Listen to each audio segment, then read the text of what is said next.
You hear it a lot, don't you, that people say, oh, it feels like a part of me died that day, but it absolutely is true that I also died that day.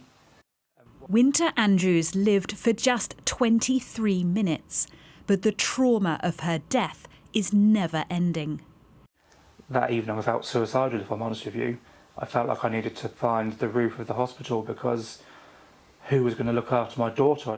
Nottingham University Hospital's NHS Trust was given a record-breaking fine. It admitted serious failings with the care of Winter. But for Gary, it's been overwhelming. He hasn't worked since. I mean, I was a civil servant for 10 years and the kind of symptoms of kind of PTSD that I was left with, my memory retention was affected, my concentration, I was very irritable. I just couldn't go back to that same environment.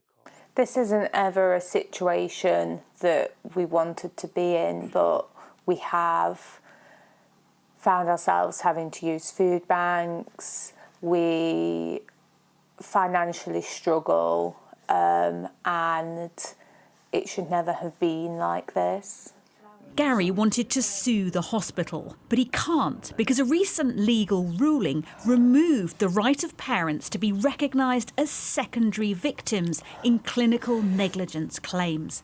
The Health Secretary acknowledges this has created pain and uncertainty for many families. NHS settlement costs have tripled, with £3.6 billion spent on clinical negligence claims last year. That includes more than £1.5 billion spent on brain injuries suffered in maternity care alone. That's about half the total spent on maternity every year. And what's more, families from poorer backgrounds are sometimes entitled to less compensation. The sums are staggering and sobering, and that's why the government's now reviewing the whole system, and many want maternity to be a priority focus. Campaigners say spotting injuries sooner would slash the soaring cost of litigation. If it's identified and repaired, then there's no grounds for that claim. But then also, importantly, there's a chance of a successful outcome for the individual involved. And then there's also a much reduced chance of ongoing cost to the NHS. The priority now, preventing harm, not funding its consequences. What we have now, when I look at the mirror, is someone that I don't recognise. It's a shell of someone that used to exist.